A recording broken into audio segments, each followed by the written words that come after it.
Peter Pan and Wendy by J.M. Barrie. Chapter 8.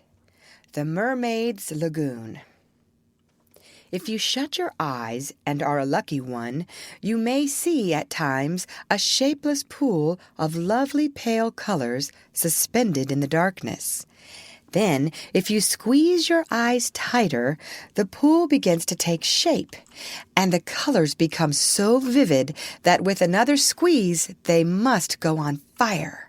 But just before they go on fire, you see the lagoon. This is the nearest you ever get to it on the mainland, just one heavenly moment. If there could be two moments, you might see the surf and hear the mermaids singing. The children often spent long summer days on this lagoon, swimming or floating most of the time, playing the mermaid games in the water, and so forth. You must not think from this that the mermaids were on friendly terms with them. On the contrary, it was among Wendy's lasting regrets that all the time she was on the island she never had a civil word from one of them. When she stole softly to the edge of the lagoon, she might see them by the score, especially on Marooner's Rock, where they loved to bask, combing out their hair in a lazy way that quite irritated her. Or she might even swim, on tiptoe as it were, to within a yard of them. But then they saw her and dived, probably splashing her with their tails, not by accident but intentionally. They treated all the boys in the same way, except, of course, Peter, who chatted with them on Marooner's Rock by the hour and sat on their tails when they got cheeky. He gave Wendy one of their combs. The most haunting time at which to see them is at the turn of the moon, when they utter strange wailing cries. But the lagoon is dangerous for mortals then, and until the evening of which we have now to tell, Wendy had never seen the lagoon by moonlight, less from fear, for of course Peter would have accompanied her, than because she had strict rules about everyone being in bed by 7. She was often at the lagoon, however, on sunny days after rain, when the mermaids come up in extraordinary numbers to play with their bubbles. The bubbles of many colors made in rainbow water they treat as balls, hitting them gaily from one to another with their tails, and trying to keep them in the rainbow till they burst. The goals are at each end of the rainbow, and the keepers only are allowed to use their hands. Sometimes a dozen of these games will be going on in the lagoon at a time, and it is quite a pretty sight. But the moment the children tried to join in, they had to play by themselves, for the mermaids immediately disappeared. Nevertheless, we have proof that they secretly watched the interlopers, and were not above taking an idea from them, for John introduced a new way of hitting the bubble, with the head instead of the hand, and the mermaids adopted it. This is the one mark that John has left on the Neverland. It must also have been rather pretty to see the children resting on a rock for half an hour after their midday meal. Wendy insisted on their doing this, and it had to be a real rest, even though the meal was make-believe. So they lay there in the sun, and their bodies glistened in it, while she sat beside them and looked important. It was one such day, and they were all on Marooner's Rock.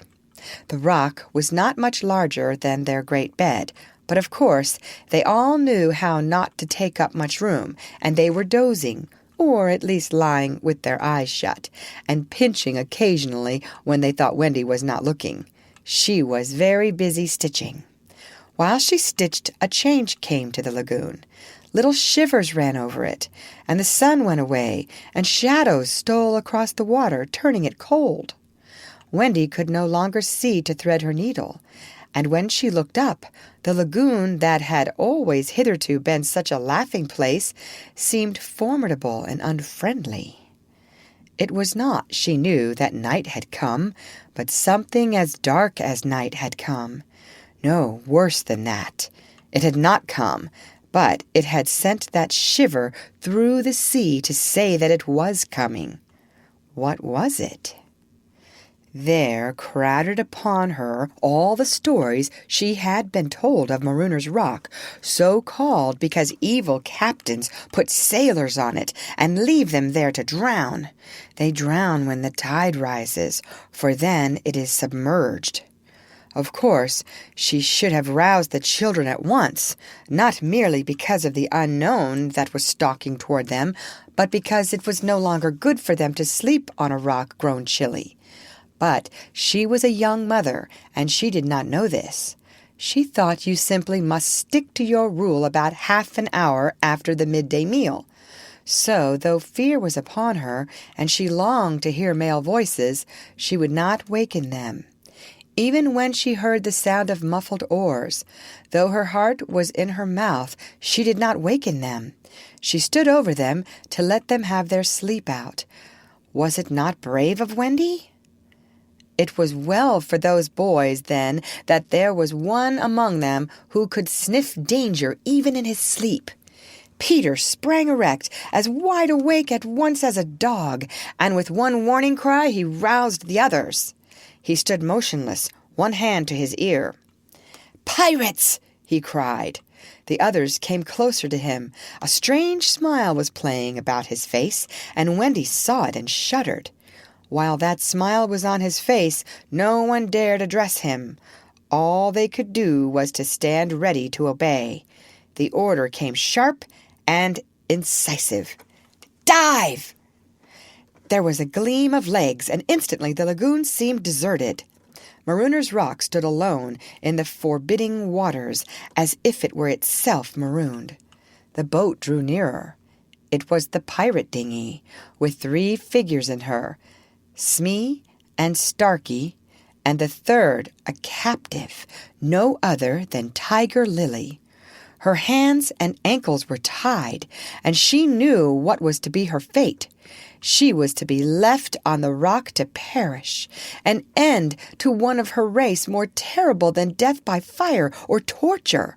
For it is not written in the book of the tribe that there is no path through water to the happy hunting ground. Yet her face was impassive. She was the daughter of a chief. She must die as a chief's daughter. It is enough. They had caught her boarding the pirate ship with a knife in her mouth. No watch was kept on the ship, it being Hook's boast that the wind of his name guarded the ship for a mile around. Now her fate would help to guard it also. One more whale would go the round in that wind by night. In the gloom that they brought with them, the 2 pirates did not see the rock till they crashed into it. "Luff, you lubber!" cried an Irish voice that was Smee's. "Here's the rock. Now then, what we have to do is to hoist the redskin onto it and leave her here to drown." It was the work of one brutal moment to land the beautiful girl on the rock. She was too proud to offer a vain resistance. Quite near the rock, but out of sight, 2 heads were bobbing up and down, Peter's and Wendy's. Wendy was crying, for it was the first tragedy she had seen. Peter had seen many tragedies, but he had forgotten them all. He was less sorry than Wendy for Tiger Lily. It was 2 against 1 that angered him, and he meant to save her. An easy way would have been to wait until the pirates had gone, but he was never one to choose the easy way. There was almost nothing he could not do, and he now imitated the voice of Hook. "Ahoy there, you lubbers!" he called. It was a marvelous imitation. "The captain!" said the pirates, staring at each other in surprise. "He must be swimming out to us," Starkey said, when they had looked for him in vain. "We are putting the redskin on the rock," Smee called out. "Set her free," came the astonishing answer. "Free?" "Yes, cut her bonds and let her go." "But, Captain—" "At once, d'ye hear?" cried Peter, "or I'll plunge my hook in you." "This is queer," Smee gasped.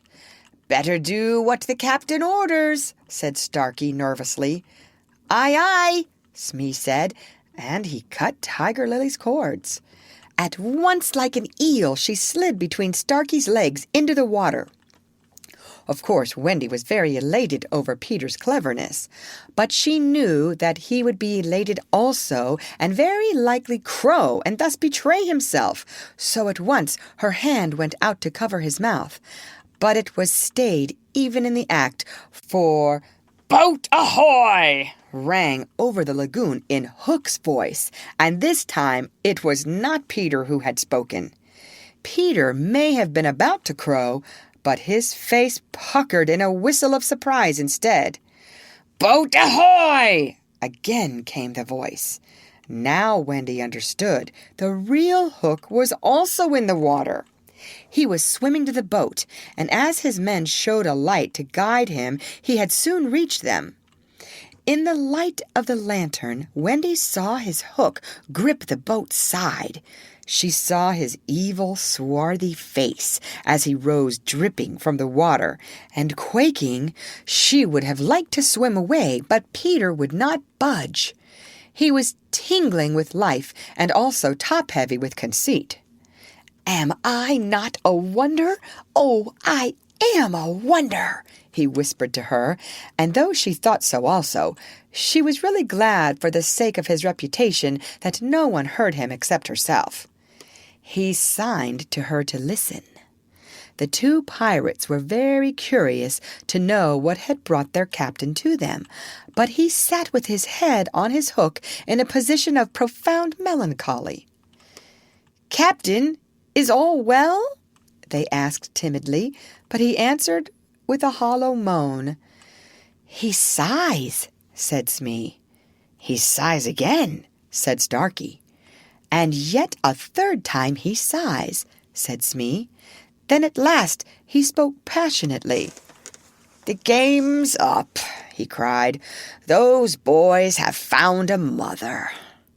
Affrighted though she was, Wendy swelled with pride. "Oh, evil day!" cried Starkey. "What's a mother?" asked the ignorant Smee. Wendy was so shocked that she exclaimed, "He doesn't know!" And always after this she felt that if you could have a pet pirate, Smee would be her one. Peter pulled her beneath the water, for Hook had started up, crying, "What was that?" "I heard nothing," said Starkey, raising the lantern over the waters, and as the pirates looked, they saw a strange sight. It was the nest I have told you of, floating on the lagoon, and the Never-bird was sitting on it. "See," said Hook in answer to Smee's question, "that is a mother. What a lesson! The nest must have fallen into the water, but would the mother desert her eggs? No." There was a break in his voice, as if for a moment he recalled innocent days when... But he brushed away this weakness with his hook. Smee, much impressed, gazed at the bird as the nest was borne past. But the more suspicious Starkey said, "If she is a mother, perhaps she is hanging about here to help Peter." Hook winced. "Aye," he said, "that is the fear that haunts me." He was roused from this dejection by Smee's eager voice.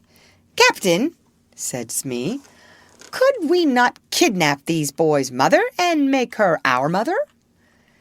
"It is a princely scheme," cried Hook, and at once it took practical shape in his great brain. "We will seize the children and carry them to the boat. The boys we will make walk the plank, and Wendy shall be our mother." Again Wendy forgot herself. "Never!" she cried and bobbed. "What was that?" But they could see nothing. They thought it must have been a leaf in the wind. "Do you agree, my bullies?" asked Hook. "There is my hand on it," they both said, "and there is my hook. Swear." They all swore. By this time they were on the rock, and suddenly Hook remembered Tiger Lily. "Where is the redskin?" he demanded abruptly. He had a playful humor at moments, and they thought this was one of the moments. "That is all right, Captain," Smee answered complacently. "We let her go." "Let her go!" cried Hook. "'Twas your own orders," the boatswain faltered. "You called over the water to us to let her go," said Starkey. "Brimstone and gall!" thundered Hook. "What cozening, cheating thing is going on here?" His face had gone black with rage, but he saw that they believed their words, and he was startled. "Lads," he said, shaking a little, "I gave no such order." "It is passing queer," Smee said, and they all fidgeted uncomfortably. Hook raised his voice, but there was a quiver in it. "Spirit that haunts this dark lagoon tonight," he cried, "dost hear me?" Of course, Peter should have kept quiet, but of course he did not. He immediately answered in Hook's voice, "Odds bobs, hammer and tongs, I hear you." In that supreme moment, Hook did not blanch, even at the gills, but Smee and Starkey clung to each other in terror. "Who are you, stranger? Speak!"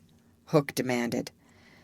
"I am James Hook," replied the voice, "captain of the Jolly Roger." "You are not! You are not!" Hook cried hoarsely. "Brimstone and gall," the voice retorted. "Say that again, and I'll cast anchor in you." Hook tried a more ingratiating manner. "If you are Hook," he said almost humbly, "come tell me, who am I?" "A codfish," replied the voice. "Only a codfish." "A codfish?" Hook echoed blankly, and it was then, but not till then, that his proud spirit broke. He saw his men draw back from him. "Have we been captained all this time by a codfish?" they muttered. "It is lowering to our pride." They were his dogs, snapping at him, but tragic figure though he had become, he scarcely heeded them. Against such fearful evidence, it was not their belief in him that he needed, it was his own. He felt his ego slipping from him. "Don't desert me, bully," he whispered hoarsely to it. In his dark nature there was a touch of the feminine, as in all the great pirates, and it sometimes gave him intuitions. Suddenly he tried the guessing game. "Hook," he called, "have you another voice?" Now Peter could never resist a game, and he answered blithely in his own voice, "I have." "And another name?" "Aye, aye." "Vegetable?" asked Hook. "No." "Mineral?" "No." "Animal?" "Yes." "Man?" "No." This answer rang out scornfully. "Boy?" "Yes." "Ordinary boy?" "No." "Wonderful boy?" To Wendy's pain, the answer that rang out this time was yes. "Are you in England?" "No." "Are you here?" "Yes." Hook was completely puzzled. "You ask him some questions," he said to the others, wiping his damp brow. Smee reflected. "I can't think of a thing," he said regretfully. "Can't guess, crowed Peter. "Do you give it up?" Of course, in his pride, he was carrying the game too far, and the miscreants, villains, saw their chance. "Yes, yes," they answered eagerly. "Well then," he cried, "I am Peter Pan." "Pan!" In a moment, Hook was himself again, and Smee and Starkey were his faithful henchmen. "Now we have him!" Hook shouted. "Into the water, Smee! Starkey, mind the boat! Take him dead or alive!" He leaped as he spoke, and simultaneously came the gay voice of Peter. "Are you ready, boys?" "Aye, aye," from various parts of the lagoon. "Then lam into the pirates!" The fight was short and sharp. First to draw blood was John, who gallantly climbed into the boat and held Starkey. There was fierce struggle, in which the cutlass was torn from the pirate's grasp. He wriggled overboard, and John leapt after him. The dinghy drifted away. Here and there a head bobbed up in the water, and there was a flash of steel, followed by a cry or a whoop. In the confusion, some struck at their own side. The corkscrew of Smee got Toodles in the fourth rib, but he was himself nicked, in turn by Curly. Farther from the rock, Starkey was pressing slightly and the twins hard. Where all this time was Peter? He was seeking bigger game.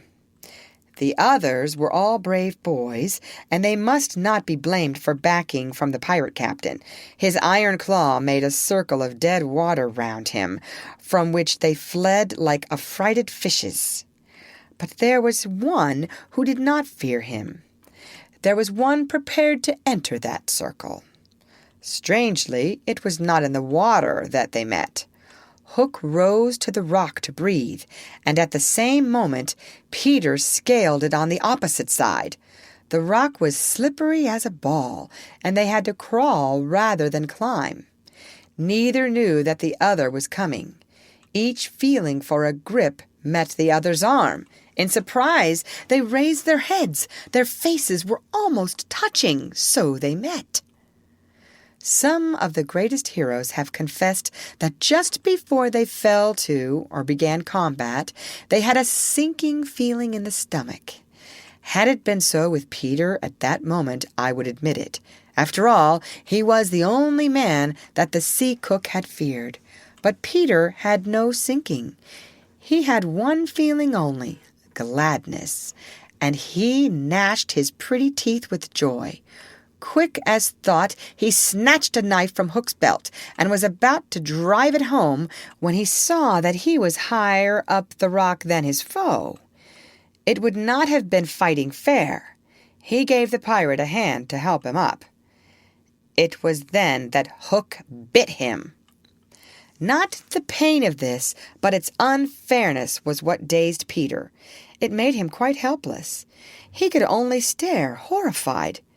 Every child is affected thus the first time he is treated unfairly. All he thinks he has a right to when he comes to you to be yours is fairness. After you have been unfair to him, he will love you again, but will never afterwards be quite the same boy. No one ever gets over the first unfairness. No one except Peter. He often met it, but he always forgot it. I suppose that was the real difference between him and all the rest. So when he met it now, it was like the first time, and he could just stare helpless. Twice the iron hand clawed him. A few moments afterwards, the other boys saw Hook in the water, striking wildly for the ship. No elation on the pestilent face now, only white fear, for the crocodile was in dogged pursuit of him. On ordinary occasions, the boys would have swum alongside, cheering, but now they were uneasy, for they had lost both Peter and Wendy, and were scouring the lagoon for them, calling them by name. They found the dinghy and went home in it, shouting, "Peter! Wendy!" as they went, but no answer came save mocking laughter from the mermaids. "They must be swimming back, or flying," the boys concluded. They were not very anxious, because they had such faith in Peter. They chuckled, boylike, because they would be late for bed, and it was all Mother Wendy's fault. When their voices died away, there came cold silence over the lagoon, and then a feeble cry. "Help! Help!" Two small figures were beating against the rock. The girl had fainted and lay on the boy's arm. With a last effort, Peter pulled her up the rock and then lay down beside her. Even as he also fainted, he saw that the water was rising. He knew that they would soon be drowned, but he could do no more. As they lay side by side, a mermaid caught Wendy by the feet and began pulling her softly into the water. Peter, feeling her slip from him, woke with a start, and was just in time to draw her back. But he had to tell her the truth. "We are on the rock, Wendy," he said, "but it is growing smaller. Soon the water will be over it."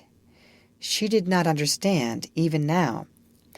"We must go," she said, almost brightly. "Yes," he answered faintly. "Shall we swim or fly, Peter?" He had to tell her. "Do you think you could swim or fly as far as the island, Wendy, without my help?" She had to admit that she was too tired. He moaned. "What is it?" she asked, anxious about him at once. "I can't help you, Wendy. Hook wounded me. I can neither fly nor swim." "Do you mean we shall both be drowned? Look how the water is rising." They put their hands over their eyes to shut out the sight. They thought they would soon be no more. As they sat thus, something brushed against Peter, as light as a kiss, and stayed there, as if saying timidly, "Can I be of any use?" It was the tail of a kite, which Michael had made some days before. It had torn itself out of his hand and floated away. Michael's kite, Peter said without interest, but next moment he had seized the tail and was pulling the kite toward him. "It lifted Michael off the ground," he cried. "Why should it not carry you? Both of us." "It can't lift two." Michael and Curly tried. "Let us draw lots," Wendy said bravely. "And you a lady? Never!" Already he had tied the tail round her. She clung to him. She refused to go without him. But with a "Goodbye, Wendy," he pushed her from the rock, and in a few minutes she was borne out of his sight. Peter was alone on the lagoon. The rock was very small now. Soon it would be submerged. Pale rays of light tiptoed across the waters, and by there was to be heard a sound at once the most musical and the most melancholy in the world, the mermaids calling to the moon. Peter was not quite like other boys, but he was afraid at last. A tremor ran through him, like a shudder passing over the sea. But on the sea one shudder follows another till there are hundreds of them, and Peter felt just the one. Next moment he was standing erect on the rock again, with that smile on his face and a drum beating within him.